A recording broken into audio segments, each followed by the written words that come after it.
Okay, the fan batch is here, minus James, and we're going to watch Acolyte episode 3 in just a second. But before we do that, we wanted to go over some of the musical themes that we've already noticed in the first 2 episodes. So, if you could say something. Or... Well, specifically, you're going to go over, right? You're right. So I should still hold this. Okay, and I'll put on transcriptions at the same time. So first we have. Ender, why don't you tell them about the interview of Michael Abels? Oh yeah, so Michael Abels has given a couple of interviews where he's talked a little bit about the motifs in this show, and he says that they're not generally attached to characters. Interesting. Am I doing bad? No, you're fine. Okay. No, you're good. They're not necessarily attached to characters. They're attached to ideas and emotions. So the 3 that we know of are one called noble aspiration. Okay, noble aspiration. Which is when somebody has noble aspirations. Let's just start there, actually. Yeah. Well, let's have it. Yeah, let's do it. All right. This is what we think that it is. This is what we think that it is. We're actually not sure, right? Yeah, Okay. we're not positive, but we hear this when OSHA frees the paralyzed prisoner, like when the prison ship is about to go down. So it's like.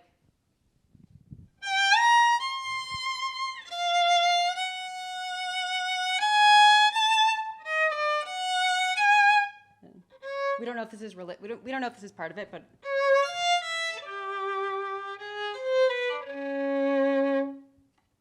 So yeah. So that's Enjoy that at 22 minutes and 45 seconds. Remind me what was happening in those episodes when we heard this?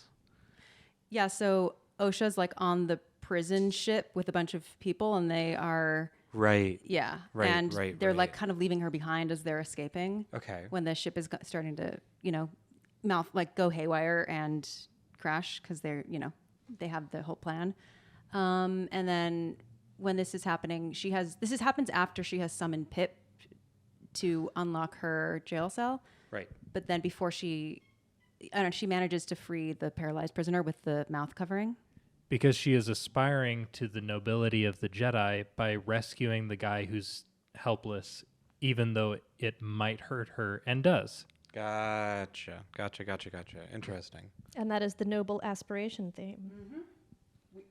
We think. We think. Okay. But they mentioned there is a noble aspiration theme. Because and this is our guess. only 2 of those notes show up again in a similar context when Soul saves Osha Interesting.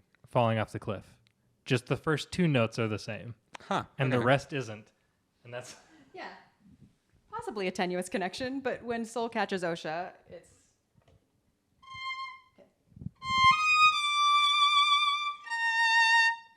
Okay, like I said, tenuous, but I don't know. Could be something. It's in the early episodes, it's always hard to like crystallize what the themes are, but I think after this episode, we're going to like have a better idea, especially if we start hearing things recur more. yeah. So next theme that we have a name for is profound loss. Profound loss. The theme of profound loss, which plays when Master Indara dies, is a very clear first statement of it. Yeah, and it's a really pretty brass chorale, like horns and stuff. And it's basically like, so imagine C minor. So.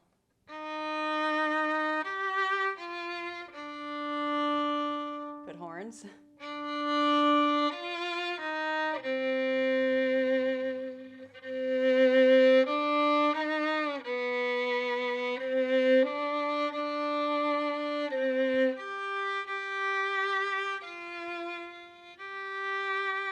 Etc. Yeah, there's more, but yeah, that's profound loss. I don't honestly recall. I didn't have an opportunity to watch these episodes again, so I don't actually recall any of the music except for the ending credits of that one really cool ending credit, and then the not Kylo theme again for the main title. Yeah, so the main title both times is the Not Kylo. Okay. And that might be, but we're not sure, lurking, or is it like lurking evil emerging from the depths. That one doesn't have a clear name, but Just to be clear, did he say lurking evil emerging from the depths? he said evil emerging from out of the depths, or evil growing, or yeah. Okay. Yeah, he said, and I quote, another theme is more meant to represent evil as it rears up from the depths of, or the growth or expansion of evil. So yeah, not like super clear. Right. I mean, I guess what's not a clear name. Right. I guess what's really interesting, even is they stated that it's not associated with any particular character, and giving it these potentially broad titles like Noble Aspirations. What was the other one? Suffering Loss? Profound loss. Profound Loss. You can kind of associate it with any character. Which he implies that we will. Right. That it'll pass from character to character. Because Noble Aspirations could, I think in our pre conversation before this, might mean either side of the Force. This could be either the Jedi or what May is going after. Both having their own noble aspirations, I suppose. Yeah, so this is the title card. Title card. This is episode 1 title card. Yes. So starts piano.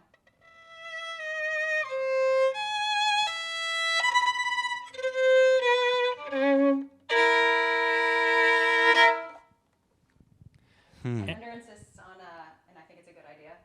We have some lyrics. Yeah. So The lyrics are, "This is the Acolyte." this is the Acolyte, and then the horn, plays. sorry. The Acolyte. Boba Fett. Boba Fett. Boba Fett. Let's make this Acolyte sing along happen. Yeah. Everyone. Yeah. We need the little bouncing ball as we sing with the lyrics. But have it be the little Mickey ears as they did in like the old Mickey musicals. So then there were a few other. And then the second episode, isn't it just? Right? The second episode? I don't think it has the chord on the end. Okay. But anyway, let's move on to the other music. There's lots. Yeah, we'll just rush through. Yeah. So. Just okay. ones that sound interesting to you. Yep. I think the opening. Did you just drag that onto the screen? Yes. This is how they do it So on cool. Band Batch. That's so rad. So. I've never seen it on this side. Sorry. I'm gonna have to do it like in a way too high. Oh. Sorry.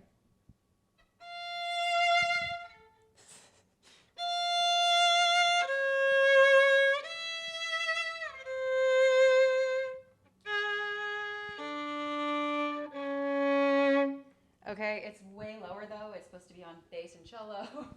So it's, I think those 4 notes are going to be recurring. Like they're both major thirds separated by a half step. Like a descending major third and then another descending major third. Anakin's trying to join in here. Oh, and then it continues. Oh, what were you going to say? I was going to say, I know we can say this about any piece of music or any 4 notes, but like where have I heard dun dun dun dun like repeated over and over again? I feel like that's like a thing. Maybe not within this universe, Star Wars universe, but like I hear it. Inspector Gadget. Dun, dun, It makes dun, sense. dun, dun, dun, dun, dun, dun, dun, dun. That's close to what I heard. That's not bad. That's good. that might be what you're hearing. Maybe that's what it is. It reminds me a bit of Danny Elfman. Yeah, it's got that vibe to it too. Maybe I got to dig into the old soundtracks. Also Home Alone. I don't know if I know that soundtrack. That's interesting. And then this, which we already have heard a few times, which is like this is a talk. It goes straight into the next thing. So.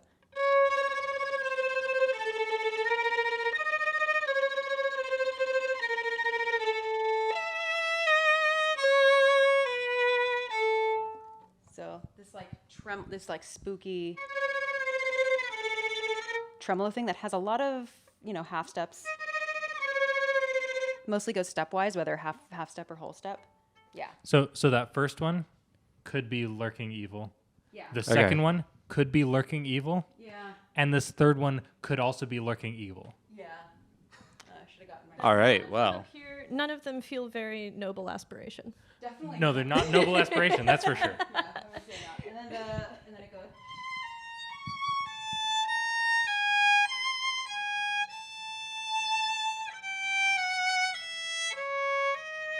Unfortunately, I can't play 2 violin lines at the same time, but it's like, it's like, and then it's,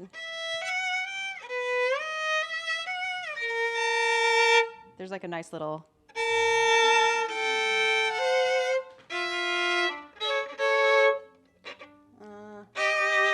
Okay, I can kind of do it, but yeah. You can kind of play 2 violin parts at the same time. And Anakin, what's your opinion?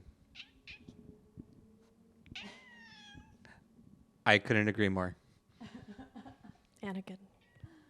Oh, okay. This was a notable part because I think we all thought it was going to be the Force theme, and then it wasn't.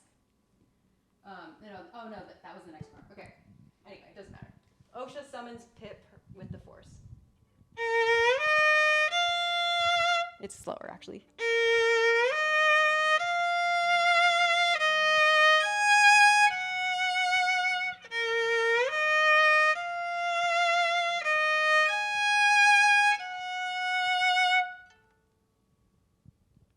That's quite romantic sounding. It is. I think it sounds like Grieg.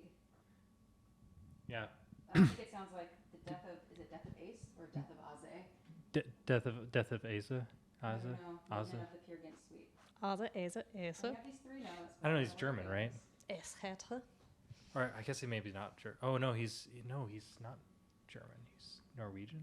And then moving on to episode 2, we have something that is, I wrote not Morgan Elsbeth theme, but May walks in on Torben and... Oh, sorry, you don't have a mic. Oh, Say sorry. that again. Yeah. In episode 2, we have a not Morgan Elsbeth theme, but May walks in on Torben. I feel like I've already heard that recur a couple times during our first watch. Do you have Morgan Elsbeth's theme I do somewhere in my notes, but I can't for find reference? it. I can't find a good Elsbeth. translation. Elsbeth. I have Yeah, such but a if you look, hard like on- time with that one. if people are curious, just look on just look up Elsbeth, like on where you listen to music, because the tracks that have that theme. And then there's Mystery, which sounds like the thing from Attack of the Clones. Sorry. No, it's more like connected.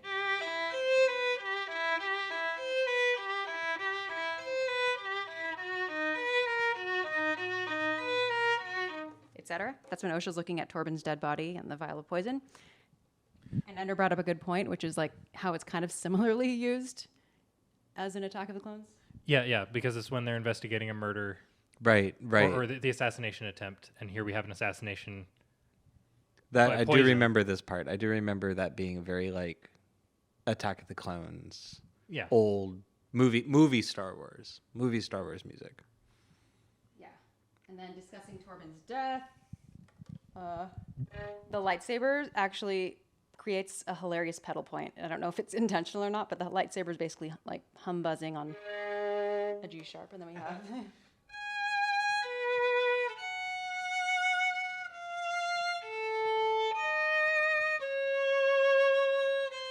It sounds better when you can hear two strings at once. But anyway, that's that. And then I think we're almost done. That goes to show that melody isn't everything. Harmony is very important. So true. That's true. That's so true. Here's a fun one. Yord is surveilling. I don't know. I forgot how to say his name. Khmer. I think so. And I think this is reminiscent of the thing we hear at the beginning. 'Cause it's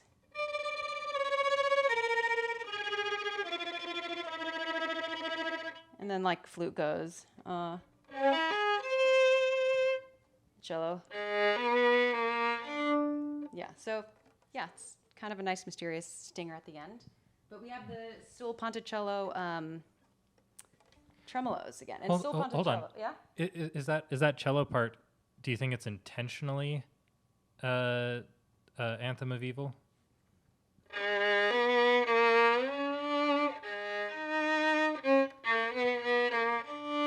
That's funny. It just happens to be like the same notes as the beginning it's of just that Anthem of when you Evil try to make from Rise of something- Skywalker. When you try to make something sound evil, Interesting. you end up sounding kind of the same as everything else that sounds evil. Yeah, that's funny. But yeah, so it uses sul ponticello strings, which means playing right over the bridge.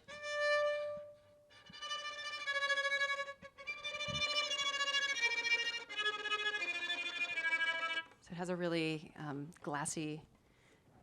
It kind of makes my hair raise. Yeah, I was gonna say glassy is usually the term we describe it as. And the very last one is May realizes Twin is alive. So, okay.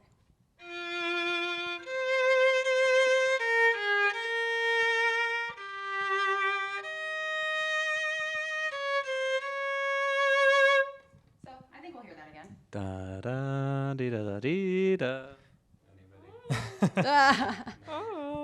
Oh yeah, it kind of reminds me of Star Wars. Doesn't that sound like Star Wars? I saw a similar shape. Na dee da dee. So- Dee da da dee da. Any wild speculations about the episode? No. No, Me neither, and I don't like to speculate. no, I don't have any wild. No. I purposely have turned off all the things, That's usually James's thing. kind of a thing. So I haven't been looking at anything for a while, Good. kind of a thing. Then we're all on the same page. Good. We have no expectations of this. Oh, good. No expectations. No expectations. Well, that was coming into the show, but yes, no expectations. All right, let's watch the episode. All right, No see you in a little bit. expectation. The Acolyte. We just finished episode 3. What was it called? Oh, Destiny. Okay. Destiny. They didn't go for Destiny. like a destiny/fate. Well, Thing. because they're synchronized in this one. They're in the same place at the same time. Ah. But they're not though. Their paths have But not their minds diverged. aren't. Their Right. minds are. They still could have done it. Yeah, they could. They still could have done it. And Destiny is sort of what I tentatively called this new theme I heard. Oh. The whatever. it was. Right. The one where right. it's all in the end credits. Yeah. Like we hear like heart plucks and stuff. Yeah. It was a very musical episode. It was Very. an incredibly musical episode. We had a lot of very obvious music kind of coming through. I feel like the last 2 episodes, at least from my impression, had a lot of action-based scoring that tends to fall along the line of ostinato, riffs, loops, and things like that that just kind of do their thing, where this episode was very much more thematic. More things coming back, and then actual in-scene musical moments that were both in scene and not in scene implied. Yeah, Once we get there, there was some diegetic vocals in Galactic Basic. Yes. which was a choice. In- But it was a Galactic Basic choir that was beautifully mixed and reverbed for that area. Yeah, and during the chant of the power of one, the power of two, the power of many, there's also like music going on during that. With lyrics. That's happening too, and kind of a thing. Yep. I mean, since we're kind of jumping all over already and jumping into this major musical moment in this episode, the part that really caught my ear that I loved about it was the solo voice that came in. That wasn't necessarily implied if it was diegetic or not. I don't think it was. It felt more soundtrack based, And then when the power of one, power of many. There were also drums being played that were not shown. Definitely not shown. But that's also par for the course with diegetic music in Star Wars, of not necessarily being able to account for all of the diegetic music that we're hearing. Totally. It's not like an orchestra supporting them. They don't have an orchestra behind the rock playing everything else that they're doing. But we can at least assume that we are hearing the chant in world. Yeah, and that was the twin theme, right? The sister thing. Oh, what was it? The solo melismatic, like the really melismatic one. Was it? Was it? If it was, I have to go back and listen. We'll confirm next week. Yeah, But it was something familiar. It wasn't the first time hearing that. It just was more florid than usual. Like, and just for anyone listening, like melismatic. It means you know what? like You're honey. you're the vocal person.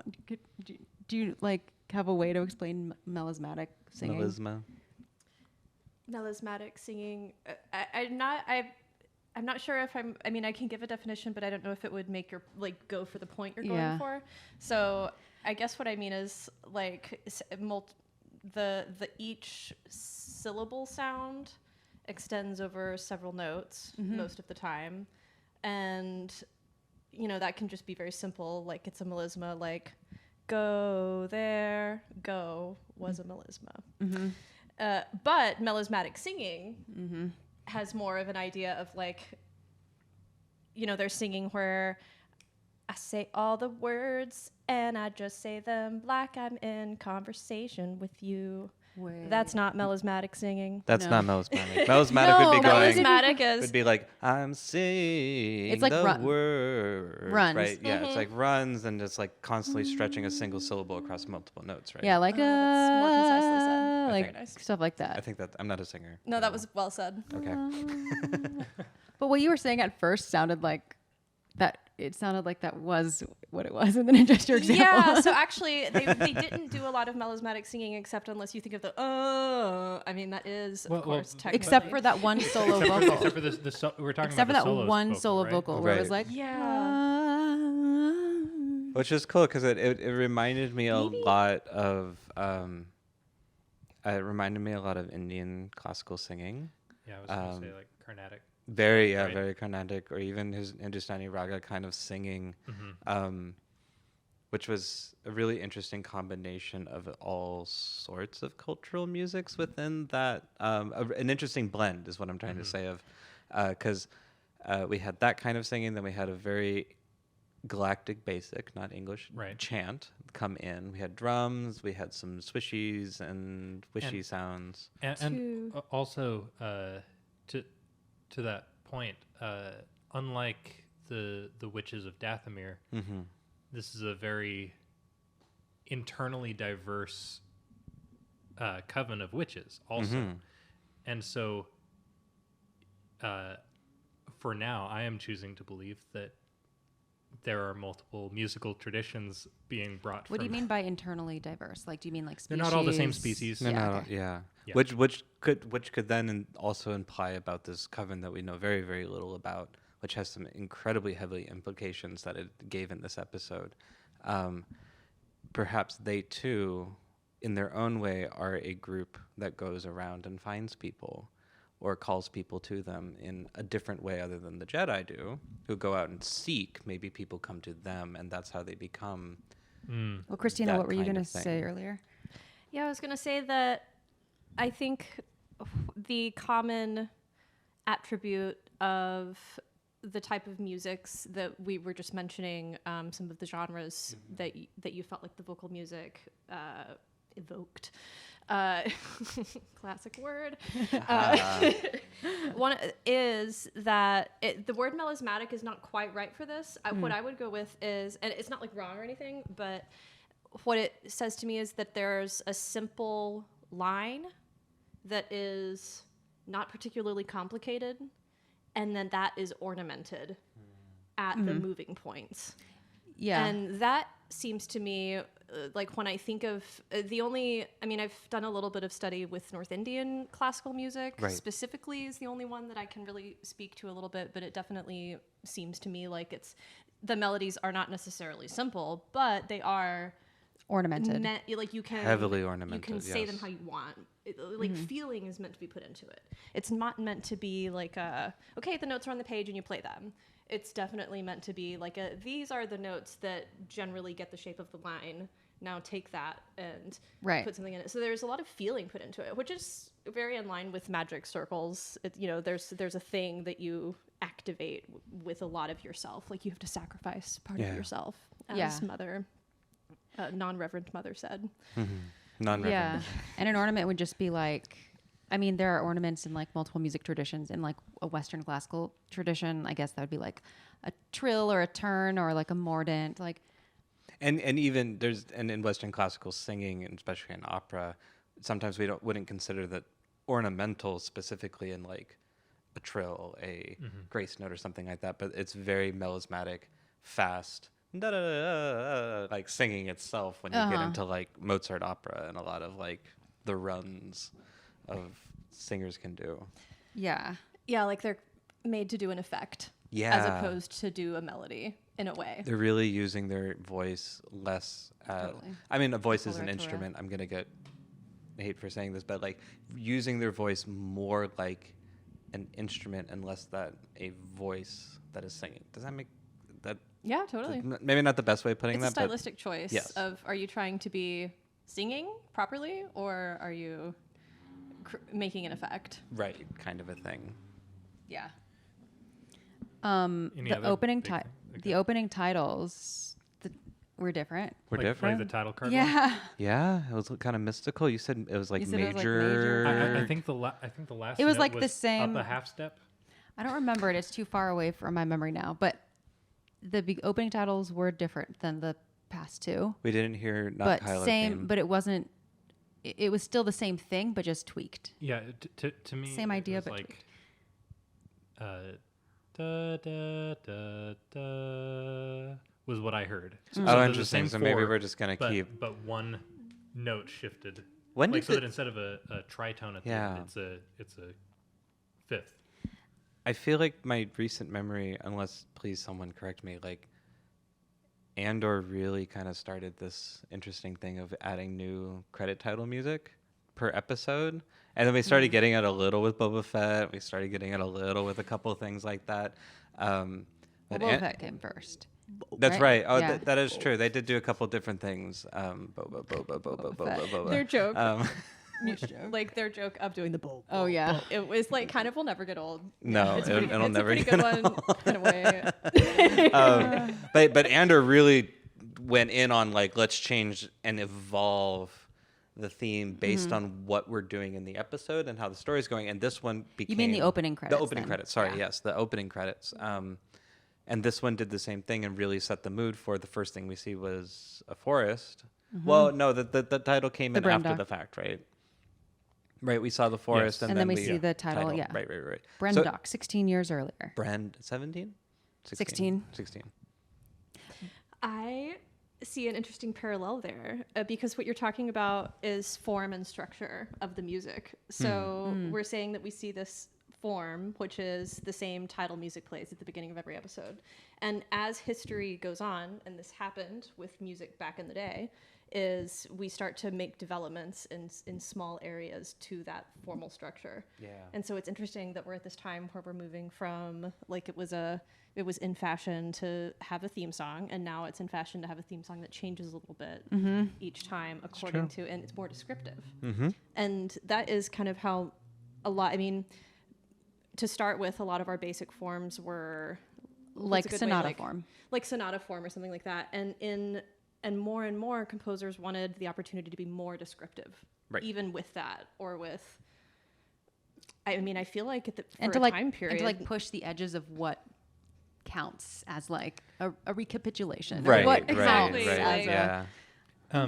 And actually, if we look at the broader pattern for Star Wars shows, and somebody who watched more of the animated shows will have to tell me if this is where that started.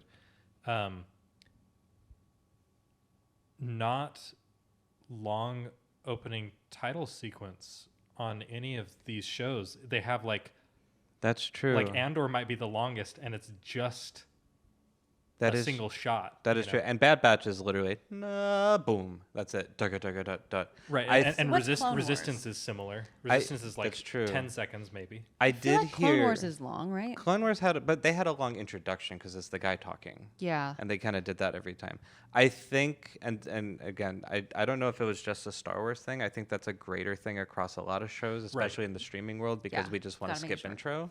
And we took all this time as composers to write an intro song that you're just going to skip. So we're just going to fit it in before you can hit skip, kind of a thing, which I feel like is a solution and perhaps Right. Well, but a with, version with of things the Clone getting Wars shorter. and with Rebels, Oh, Rebels totally. was TV first. Right, It right, right, also right, did right. that. Was it? It was TV first? Wow. Yeah, it was like I- 2013, Oh well, wasn't it? yeah. I would just also add that I think it's probably possibly like a studio choice. True. Like if you want to stand out from That's true. Netflix and HBO, who notoriously have made really exciting intro theme songs, and it's like a thing where it's like, oh, like you're totally meant to watch the 2-minute intro, obviously. That I just think like, okay, like companies do try to distinguish themselves, and not that that's the only reason. is this But a then they Star- all so start is this doing a Star that. Wars brand thing, or is this? No, I or think this is a I think it's across the like board. like. but Do you think that if somebody approached with my idea for a show, and I actually do want a long title sequence, Mm-hmm. or is it a result of like you only get 8 episodes a season, so you have to cram in more total?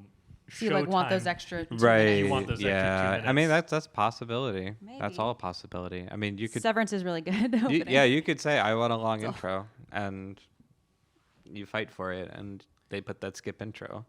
You know, I know. Actually, it's more annoying that they still put a skip intro on like there's a Bad Batch, which is like It's two like- again, like 2 seconds, and it's into it, kind of a thing. Yeah, it's funny. Any more about the Coven? Do we want to? There's so I really there's very really lore. like it's very lore. Yeah, it's very lore heavy, but Yeah. also I like being able to see the altercation, like the interrogation, the meeting with the Jedi. I like being able to see that because interesting. it does come off really kind of messed up that the Jedi are there. It does come off. It is a bad look for them. It totally is. It's absolutely a bad look. and that they are this episode absolutely frames the fact that they are a state sanctioned religion.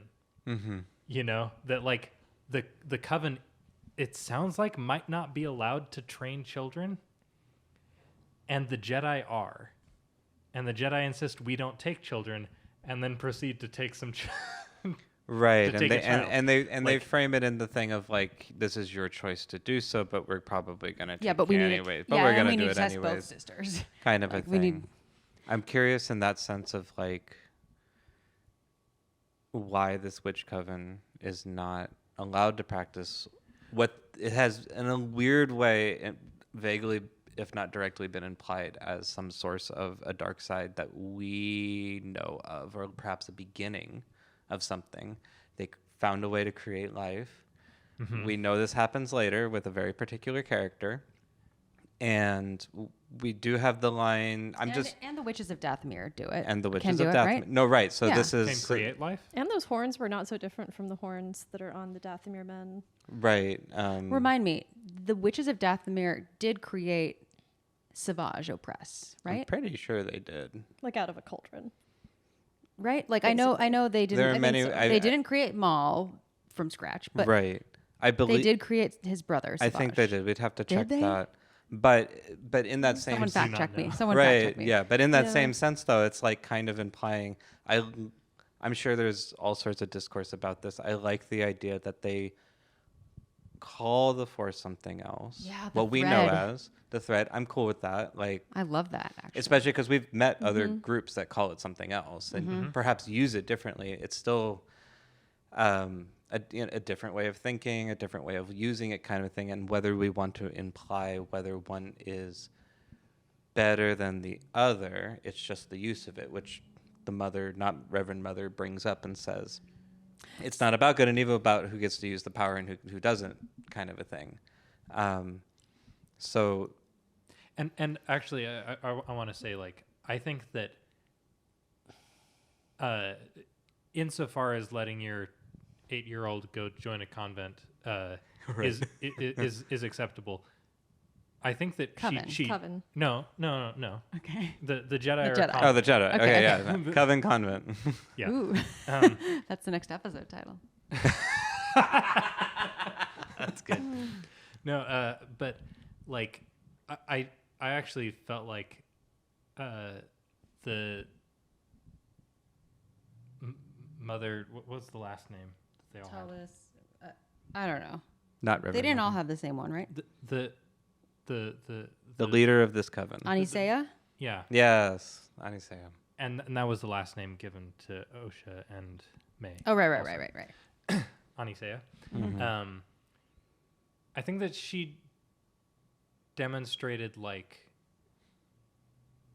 good parenting actually within like again with possibly the exception of letting your 8-year-old join a convent, Right. you know. Yeah, I also had the feeling that whether or not Osha chose to go, they weren't going to let her go, and they were going to figure out a way to just take her. You think so? I honestly feel that way. I thought they were going to let her go. I thought that Anisea was going to let her go. But I want to call attention to what the other mother said. Coril, a firm Coraline. hand is required or something. Mm-hmm. A firm hand is necessary. And for me, like the phrase firm hand just like piqued my ears just because I'm trying to connect this to what I already know from the High Republic. So I'm thinking like the High Republic has a lot of Force using characters that are not the Jedi, or Right. There's like a diversity in how the Force is used, and there's something called the Path of the Open Hand, and so I was just like listening for trigger words like, is this a precursor to the Path of the Open Hand? I don't think so anymore. But like they also call their leader the Mother. And like the mother is also in charge of that one, Which so is it's a little weird. Interesting with all this because I'm like the thing echoing in my mind right now. I forget the name of the character, but in episode 1, the Jedi Council, where he says the Sith have been extinct for more than a millennia, and this is 100 years before episode 1. Yeah.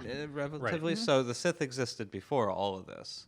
Kind of a thing, and have been gone and things like that. So this is a different, darker power coming out of Force users. We're assuming, I'm not calling the Coven themselves a darker power, but how the last living memory of their power is now in May. Right. And May now has this mysterious master who I'm just going to flat out predict is one of the mothers. I have no basis for any of this. I'm just reading it that way. It's going to be one of them. Interesting. Because they want revenge. I wonder. Here's my speculation. Is if it's if May passed on, if I think that what if this is a Sith that's been training her, and then That's the what other if May idea, too. passes on the knowledge from her coven of how to create life, and this is how it ends up in Plagueis's hands and Palpatine's hands. That's the other way I'm thinking of it too. Is that then our Darth Helmet, as I'm going to call him from Spaceballs, Darth Helmet that we've met, is now exactly someone going after that ancient power, this particular coven's power, and has brought in May, and it's like, no, train under my guys because I can make what you're doing powerful, but you're eventually going to give me your secrets. It's going to be one of the two, I feel. What do you think about Christina? I'm thinking about the monopolies I'm thinking about monopolies. So I think that basically the Jedi have a monopoly on good Force using, or on Force using that isn't quote quote harmful. And so it's like how we say, I'm going to Google it. What you really mean is I'm going to use a search engine, but because we all think of Google and search engine as synonymous, we get to the point where like there's been speculation on the internet lately, like are there too much Jedi, like so many Jedi, blah blah blah. Point being, like we do have this issue, I think, where we synonymize, we meaning the world, Jedi with the Force. Or even so I think that that's a sort of mistake that needs to be, and maybe is being sort of fixed in the Star Wars universe, where it's where it's diversifying the Force. Yeah. But just like the mother was saying, she there's a similar. I mean, she was talking about that monopoly because she was saying Totally. that it's about power and who gets to use it. Right. And so, I mean, basically, it seems like isn't the Republic's standard to like call the Jedi and be like, we found these people, we're not sure if they're good or bad, can you decide? And the Jedi go and they're like, semblance of something that has emotions, or like. Well, Saul seems pretty emotional. I feel like he Empathetic, at least. Yeah. very empathetic. He's a bit of an outlier. And also I think it's worth pointing out that the show, I think, is very intentionally drawing parallels to the Jedi and policing. For sure. Definitely. Both visually and in tactics and in things like that. And then also having also have a character talking about monopolies on power and violence. You know, not being welcome in the world based on what they do and their appearance. I haven't read the High Republic books, so for those that have, do the Jedi generally come across as this kind of policing force in those books, or do we so far feel like this is an addition of the writer Leslie Headland? Christina, give your opinion first, and then I'll go. I think that the overall, just like any group that's incredibly popular and well known, there's a lot of, shall we say, like generalized feelings about them in the public. But Totally. For sure, the public generally feels that the Jedi are like more or less police. Like if you're a bandit, you absolutely see the Jedi as an arm of the government, and you most certainly try to avoid them. Even if you're just like a regular person, like I don't know, I get the feeling that when people see the Jedi, they're not just like, oh, it's a do-gooder. They're here it's to not like the protect air us. nomads in the Avatar universe, where they're just like perceived as being benevolent and amazing no matter what.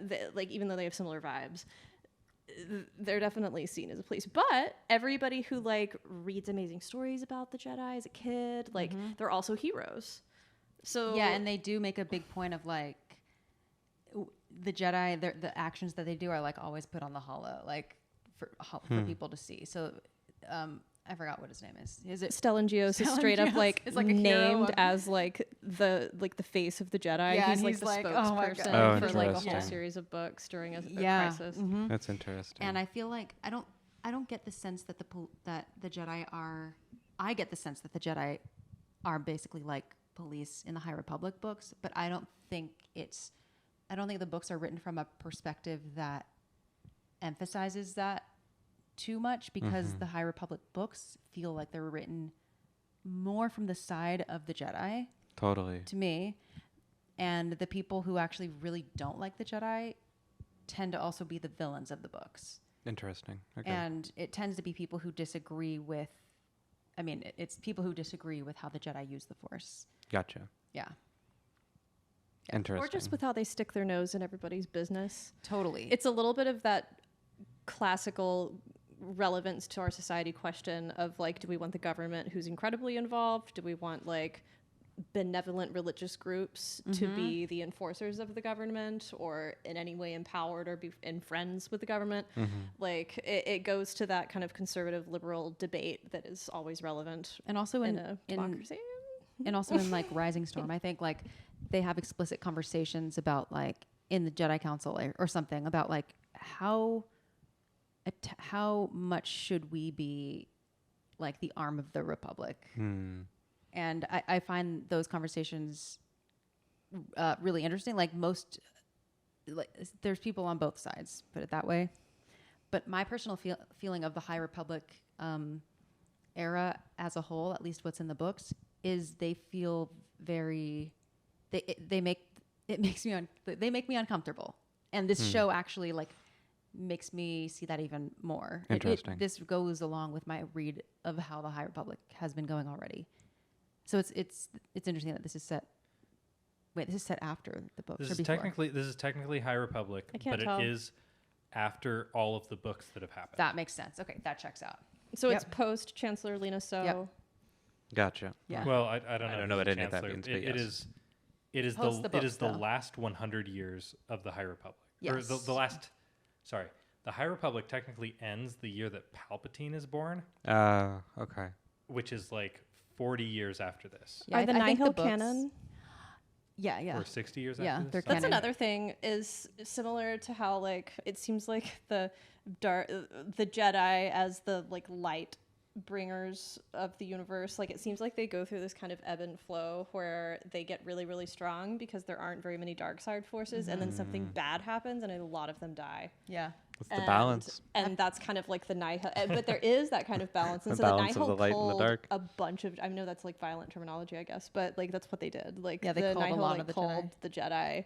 And so we're assuming that happened like 100 some years Yeah, because I before think the this, books are but like not too many. 230 Years BBY before. or something. And so And yeah, it isn't like I've noticed that they don't say like of light and life or we are all the Republic anymore so far. yeah. So So maybe something happened. the blue vibe is not very popular right now in this part of the universe. Yeah. Just kidding. Also, Justin, you asked us that question. Are the Jedi perceived as police state? Were you going somewhere with that point? No, it seemed having not read the High Republic, this is one of the first times I've seen them overtly displayed this way on screen. Because generally, while there has been corruption and there's weird things, and we had this like, is Dooku doing the right thing? Is all these other characters doing the right thing during the Clone Wars and the Separatists and stuff like that? So we always knew that there was trouble. There was always news that they got a little too close to the government. They started being a little bit more their puppets in a way, especially when Palpatine got in control and just like, he's just gonna exploit the fact that they're like too close and too ingrained at this point. I just personally haven't seen them displayed that way, so I was curious if the High Republic books did that, or was this a really interesting new angle presented by this writer and director, seeing as it I think it's parallels a lot of sentiments happening today. my sense as another person who's never read any High Republic anything is that this is a different tonal approach to the same subject matter Totally. as the High Republic. Interesting. Yeah. Justin, what did you think of the Force sounds? Like around 8 minutes in, like when the mother is Right. displaying stuff? It was interesting. It was different. I'm going to It have... was really like aggressive. It was wasn't very aggressive. And how they used it, actually, it seemed incredibly more aggressive to me. Yeah. And how it was about blocking and pushing and pulling versus any other words we could probably find that have been used to describe how to feel through the Force or what we call the Force. Yeah, it was very blocky. Like that kind of sure. a thing. And it was very interesting to see two people using it together in a sense. I was not a fan of the scene, not for the subject, just for the acting in that scene kind of a thing. I have difficulty acting? with child actors sometimes. And I felt that scene was very... I'm sorry, I'm not trying to critique people's work and things like that, but it's Yeah, just... we're here to critique things. But we're here to it's just... fine. I felt like our two young actresses, as I hope they grow to become better in their expression and talents and things like that. And the scene just seemed very unaware of itself and aware of itself at the same time, but unaware of itself. As their mother, I would have turned around immediately and be like, y'all stop. Like, please stop, kind of a thing. Not It just, has twins. huh?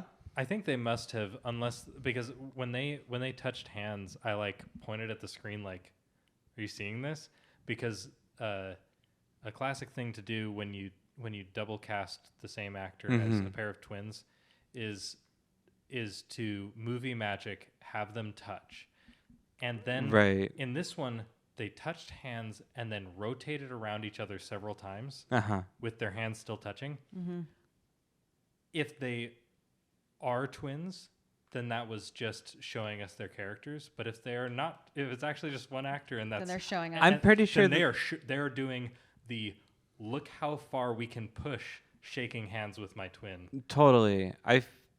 where are the two young actresses? I do not know. I feel like they were two different actresses. I felt fairly strongly that they were two different. They were two different people, people. and I we're think- only I think doing their that. We're face only shape doing was this with so adult different, and version. their- Yeah, their faces Yeah, were very I different. felt like they were twins. This is interesting. I'm actually interested in the topic of the acting of the children, whose names we could look up, I suppose. Yes, but and we should, I'm but not going yes. to yet. And because I remember so I'm not very good at telling whether the acting is good or not. I basically don't really care about acting. That's interesting because for It's probably one of the reasons I prefer anime to real humans by far. Interesting. And when I watched some scenes with the twins, I remember being like, oh my gosh, I'm so happy that their facial expressions are so vastly, clearly the thing that they're supposed to express, which I was like, I wonder if that's bad acting because they're overdoing it.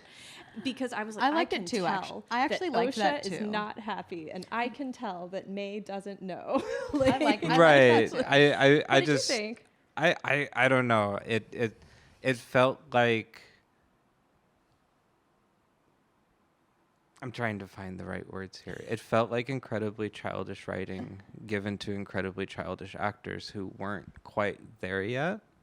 As Was it more or less than Yippee, though? oh, it was on the same level, if not.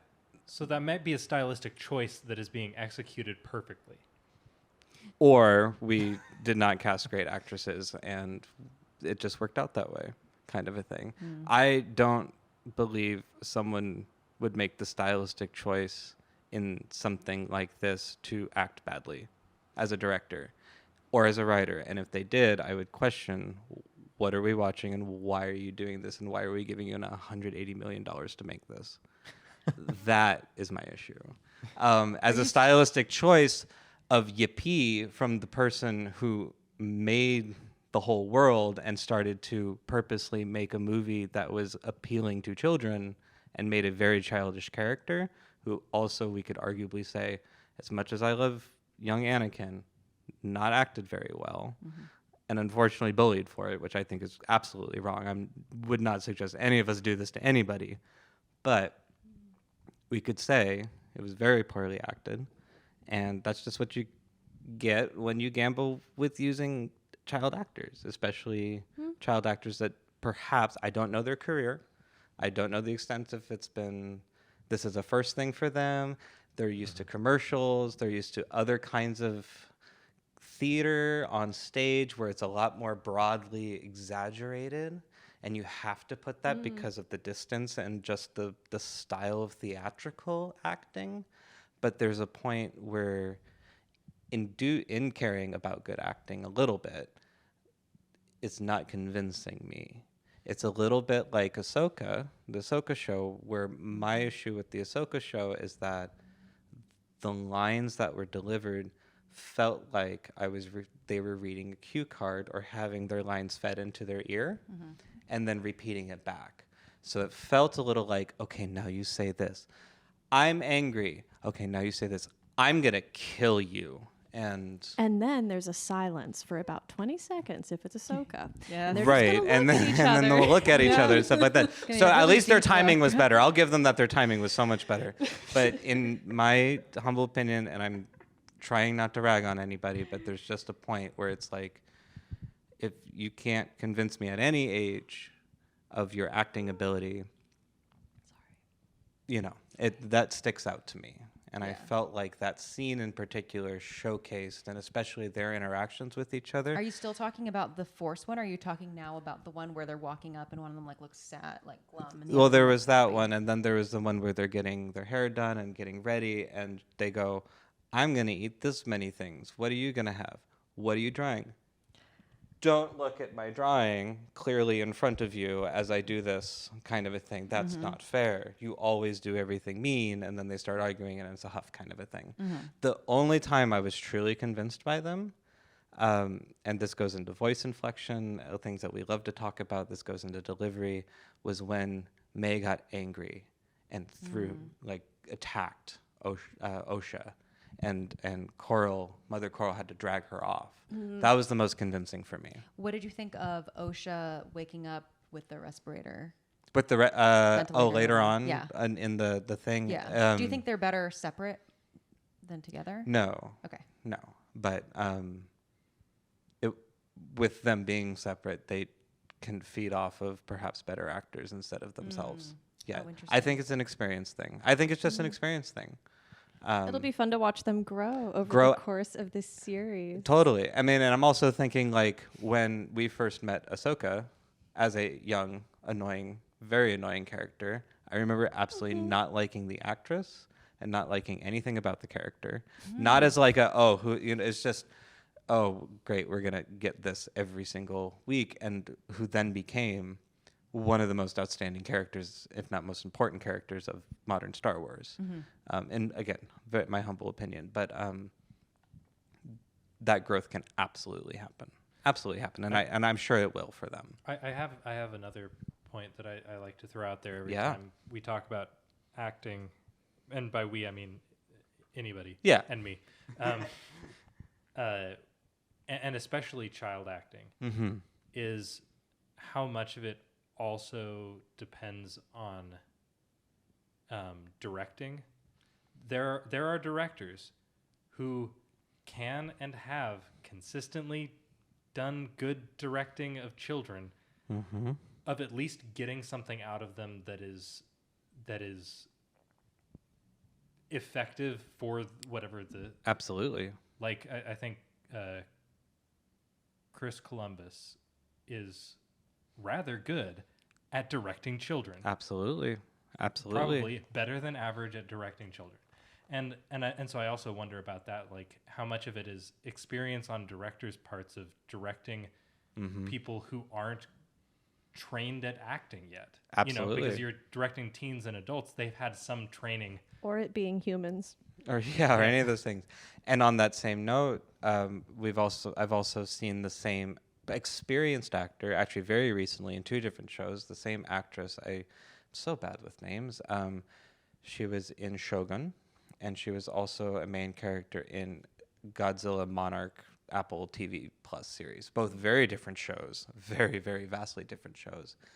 But one was vastly better acted. And I don't think that's a sign of her ability. For in my opinion, Shogun, her acting was impeccable. But I first saw her in Godzilla, and I went, what's going on here? I'm gonna forgive this because I know this show.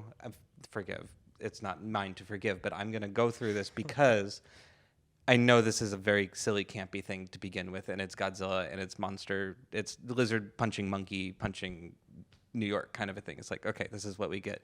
But with the writing and directing in Shogun, watching her going, who are you? Where the heck did this come from? This is outstanding. And direction can be a huge part of it. So perhaps in that same vein, our director and writer here is not experienced with inexperienced children acting. The whole culture is important. And I think this ties in directly to the Acolyte, because one of the big Acolyte questions that this episode was pretty much about, especially being Destiny, like future of how old are they? 6? Oh, right. I'm saying 8 years old. 8. I thought they were 8. So let's say they're 8. Because she was taken when she was 8, which is a year younger than Anna. Right. And this whole show is about this group of women who, compared to the Jedi, don't have power, but compared to these little girls, have all the power, and are having them vow into the thing when they're 8 before they're really capable of making that decision. And it really shows you the difference between May, who is, for whatever reason, like super down. That's how her personality is. She's really pumped about everything that the witches do. Yeah. But And Osha wants to differentiate herself, but she's into this other thing. Yeah, and it does just go to show that, I mean, and then it also shows the Jedi being like, hey, don't you want to come with us? Like, I'll give you a laser sword. It does really. I'll give you a laser sword. Like, look at my like laser sword and how nice I am. Sorry, just taking your blood. Yeah. Let me just take that real just quick. take your blood. Did Osha give a reason other to not want to become one of the witches other than I don't want to be like May? She doesn't want to be trapped here. Okay. She wants to see the world. galaxy. Okay. Also, when they were doing some of their rituals, I felt like she was looking around like, I don't believe it. Like, she was just like, I don't, this But is the too much for Jedi, me. that looks cool. I mean, the Yeah. Jedi don't. Which I wonder how she Do knows they do so dances? much about to the Jedi. Yeah, where's the Jedi chants? Yeah, do we have some Well, like the Jedi group chanting is- dances? It looks like Musical. she's Jedi hanging out musical. in the village. Like there's a village downstairs. Could be coming. I like it. There's a village downstairs from Star Wars their Music Minute from presents. their platform, right? Yeah.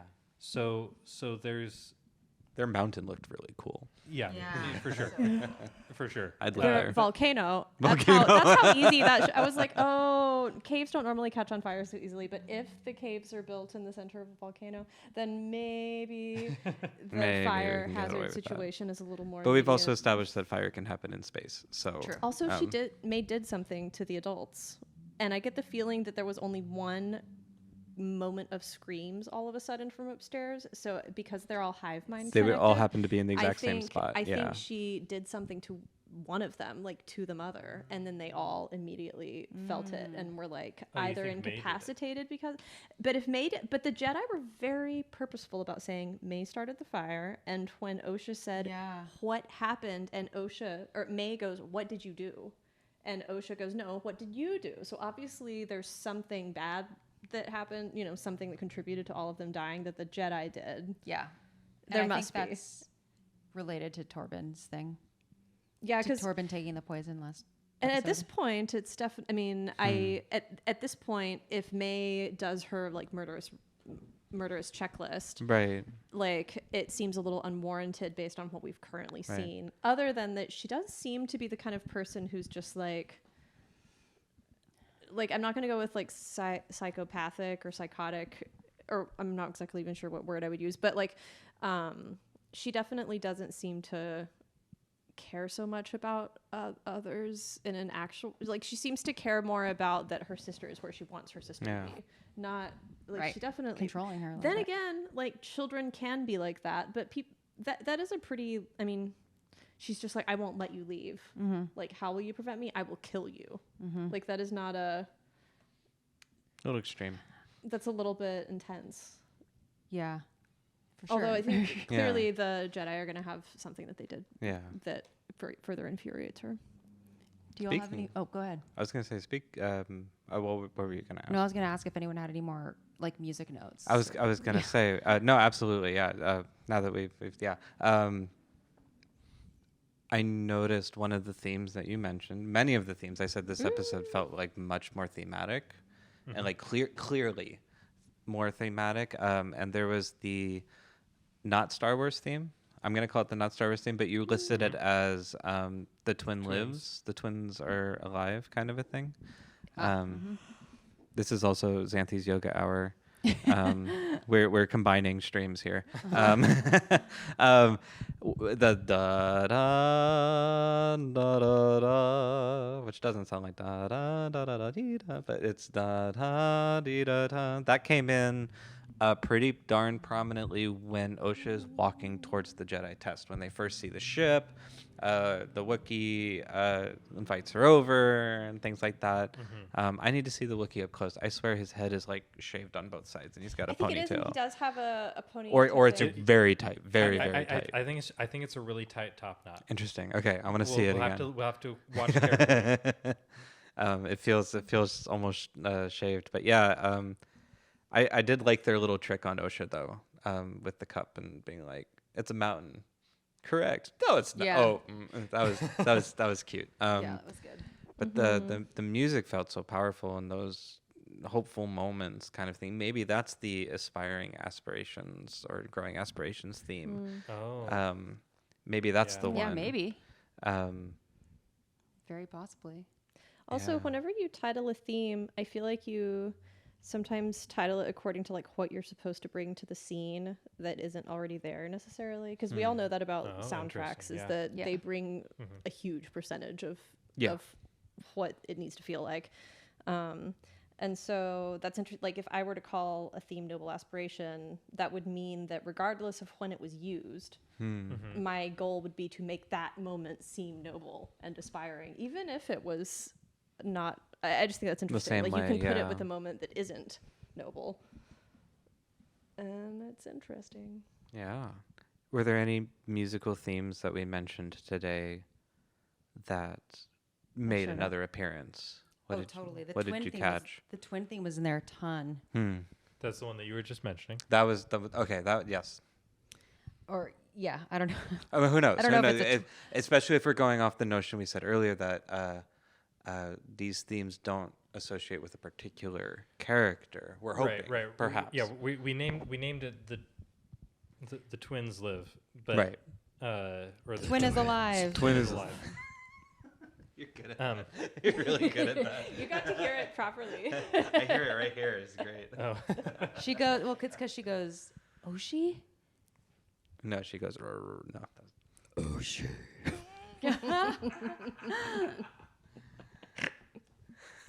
I don't know why the twins brings up this. It's got this metal feel. I don't know. It's great. The Acolyte. So then, if it's not the twins, is it like? Is that balance? Is that a balance thing? I don't know. Since they kind of have a yin and yang thing going. Mm-hmm.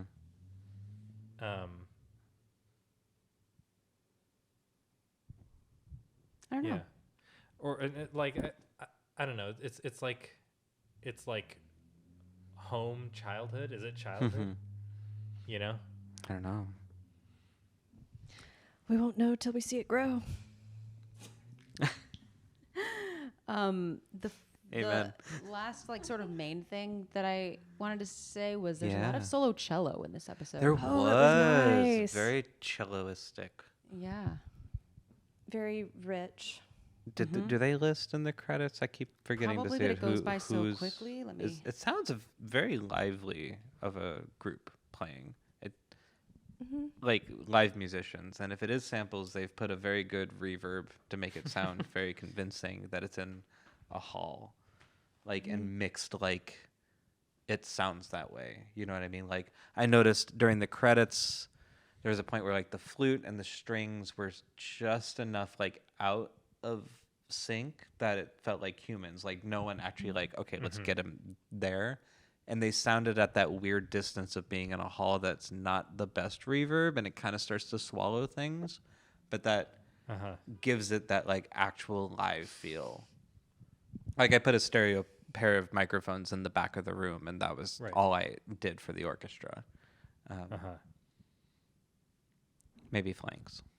Yeah. I don't know who it is, but I'll find out. Xanthe's on it.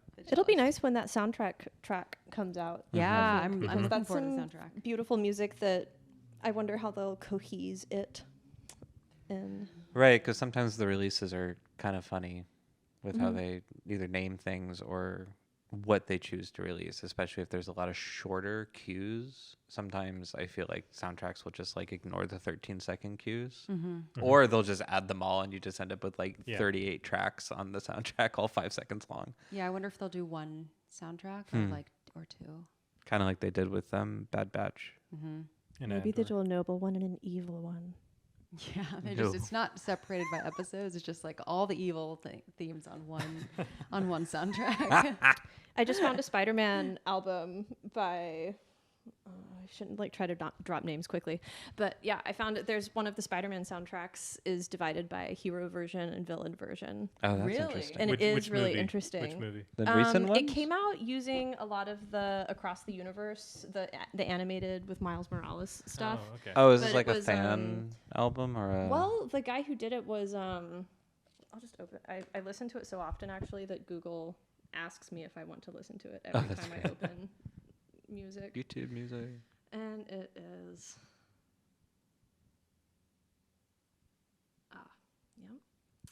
It is Metro Boomin, who is he's like a producer slash I would go so far as to say composer. Huh. Go so far. Who just works with a lot of like hip hop artists and rappers.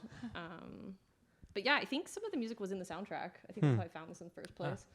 But yeah, I don't know. It's just interesting. I like that. It's another superhero villain sci-fi thing where the guy decided to make a soundtrack that was a hero's version of villain's version. Yeah, that is interesting. That's an interesting idea. Yeah. I don't know how I feel about it. I don't know how good of an album it would make. It was nice because one of them had like a intense vibe. Like it was not uplifting music about heroes. It was definitely like darker thematic. It was. Very effective. I guess I'm more concerned about how the heroes one would be. And the heroes one is nice. It's like, okay. It's good. Okay. Like I'm not gonna like sing any of it. Trumpets and fanfares. I do love Lil Wayne riffs. impressions, and I can do the Lil Wayne parts from the album. But I think that's too much. That's probably too much. That's our after stream. So shall we wrap for today? I think Wrap. so. Okay, cool. Okay. See you next week. Bye, Acolyte. Bye. Bye. Oh, the camera's over. Camera's up there. Oh, that's been confusing all. This is the Acolyte. And then the horn. And then the horn plays. The Acolyte. Boba Fett.